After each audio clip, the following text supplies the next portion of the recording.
di menuju istana debat Capres 2024. Sebelum nanti kita akan menuju debat di KPU, mungkin saya akan kembali bertanya kepada panelis di sini.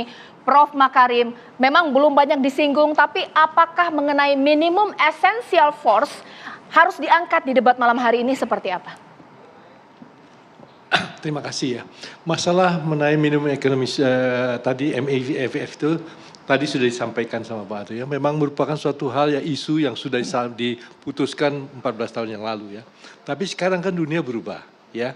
Seperti diketahui siapa yang memperhitungkan bahwa ada fight antara Rusia sama Ukraina. Kan ini baru terjadi beberapa tahun yang lalu kan. Demikian juga yang terjadi di belahan-belahan bumi yang lainnya. Jadi kita perhatikan bahwa memang perlu ada yang namanya evaluasi dari waktu ke waktu mengenai apa yang namanya minimum economic force itu. Ya, karena apa? Karena kalau kita tidak mempunyai pendekatannya akurat mengenai kekuatan minimum kita itu, maka kita bisa dianggap menjadi negara yang tidak siap. Ya, nah kalau tidak siap itu merupakan satu negara atau negara yang menjadi potensi untuk mendapat ancaman dari luar. Oleh karena itu memang masalah mengenai itu harus selalu dikaji dari waktu ke waktu. Baik, Prof. Ini luar biasa ya, ini statement dari Prof. Makarim. Sekarang kita lihat ini paslon nomor urut 1 yang sudah tiba di Istora, Bayu. Ya, ini Anies Baswedan ya sudah tiba di Istora Senayan, lokasi debat KPU. Dan ini Caimin yang melambaikan tangan pada para pendukungnya yang sudah menunggu di lokasi debat. Ini menjadi pasangan yang terakhir yang tiba di Istora Senayan ya. Jadi keduanya kompak menggunakan jas dan meja putih. Pak Sukamta, betul berarti dikatakan bahwa konsisten menggunakan jas dengan dalaman putih sesuai dengan filosofinya Indonesia putih ya. Merahnya ada di hati, mungkin tidak seperti itu atau mungkin juga seperti itu, didampingi oleh masing-masing pasangan di sini menggunakan transportasi menuju di Istora Jakarta. Ya, tadi sebelum berangkat Anies Baswedan memang sudah memberikan pernyataannya pada awak media, tapi apakah nanti menjelang masuk ke lokasi debat juga apakah akan memberikan pernyataan, nanti kita tunggu sama-sama. Tapi sebelumnya saya mau ke Prof. Hamdi Muluk. Prof, kalau tidak meminta meramal ya Prof, tapi memprediksi begitu ya, bagaimana background dari para paslon ini yang dikaitkan dengan kebutuhan elektoral dan juga isu tema pada malam hari ini. Mungkin punya analisis tersendiri Prof soal ini Prof. Iya, tadi saya sudah mengatakan bahwa tampaknya sekarang kita tidak lagi memakai teori tentang the great man theory itu dalam mencari leader gitu loh. Bahwa sebenarnya pemimpin itu adalah memang harus kita lihat dari satu, rekam jejak apa yang sudah dia lakukan.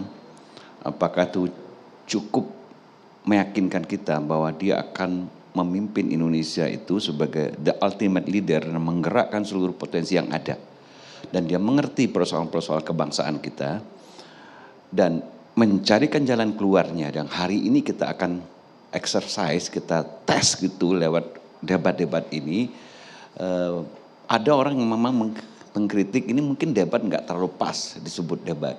Lebih sering mungkin lebih pas disebut dengan parade visi misi. Oke lah, katakanlah parade visi misi. Tapi paling tidak kita tahu apa yang ditawarkan, apa yang digagas, bagaimana mencari jalan keluar untuk problem kebangsaan itu, bagaimana itu dieksekusi, bagaimana itu dipahami, bagaimana itu mungkin bisa dilaksanakan. Nah, toh bahwa proses penjaringan 3 putra terbaik ini kan sudah proses panjang juga. Bahwa di dalam internal partai sudah ada diskusi juga apakah seseorang ini layak untuk dimajukan jadi partai. Dan menurut kita ya inilah hasil optimal yang kita peroleh gitu ya. Saya ingin mengutip cendekiawan kita, Pran Magnis Suseno, mengatakan kita tidak mencari presiden itu seorang malaikat, seorang yang tidak ada salahnya, seorang sempurna. Kita hanya mencari sosok orang yang mungkin paling sedikit kelemahannya.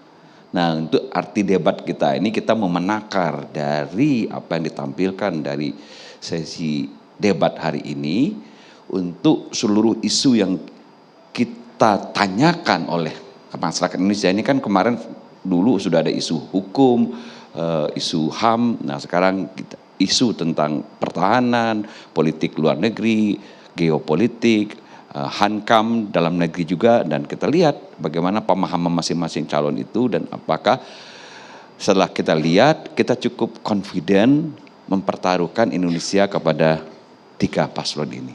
Oke, Prof, tapi satu lagi ya, mungkin sebelum kita menuju pada lokasi debat tadi, substansi memang menjadi hal yang penting ya. Tapi sekali lagi Prof, ini adalah sebuah pertunjukan juga. Anda boleh berkomentar juga soal itu tidak? Oh iya, itu terjadi juga di mana-mana, bahwa kadang-kadang debat itu tidak semua masyarakat Indonesia paham substansinya, ya, karena memang tidak semua orang menguasai semua soal. Ya tentu misalnya kedalaman soal isu-isu pertahanan, orang-orang yang pakar di bidang pertahanan kan lebih tahu deh. Tapi rakyat Indonesia kan kebanyakan yang terdidik itu yang betul-betul paham mungkin 10%, 90% ke bawah mungkin menikmati hal yang lain. Tapi nggak apa-apa, ya. Itu kan hak masyarakat untuk melihat apapun yang bisa dia simpulkan dari debat itu. Dia bisa menyimpulkan misalnya, oh kayaknya presiden ini menyenangkan. Baik. Ya, dia terlihat santun, oke. Atau misalnya ada sebagian Indonesia mengatakan, saya melihat itu capres yang itu sepertinya taktis betul gitu loh. Atau lihat presiden capres yang itu kayaknya menghibur, sah-sah saja. Dengan begitu masyarakat senang, ya. Yang penting bagi saya kita di bawah nggak berantem lah. Karena pilpres ini bukan perang gitu loh. Betul sekali. Ini kita nikmati dengan yang gembira lah. Betul sekali. Sekarang Oke, tenang dulu. Sekarang kan kita masih menunggu debat KPU akan diselenggarakan. Tapi saya mau tanya lagi kepada Prof. Makarim. Prof. Makarim, setiap pemerintahan ketika membuat kebijakan itu bagus di atas kertas. Tapi konsistensi itu terkadang tidak sesuai dengan apa yang direncanakan. Harapannya seperti apa ini untuk pemimpin ke depan? Pendek saja Prof. Makarim. Pendek kata ya, bahwa policy making itu kan terdiri 2 segi ya. Satu mengenai pembuatan keputusan, dan kedua adalah pelaksanaan keputusan. Ya. Nah kalau kita perhatikan di Indonesia ini, faktor-faktor yang bermain pada waktu pembuatan keputusan dan pelaksanaan keputusan itu beda-beda. Ya, jadi oleh karena itu dinamikanya juga perlu disesuaikan. Baik, wah. Dinamikanya perlu disesuaikan, itu yang menjadi PR ya. Oke, baik. Sekarang, baik. Oke, tenang Bapak Ibu sekalian, terima kasih ya. Oke.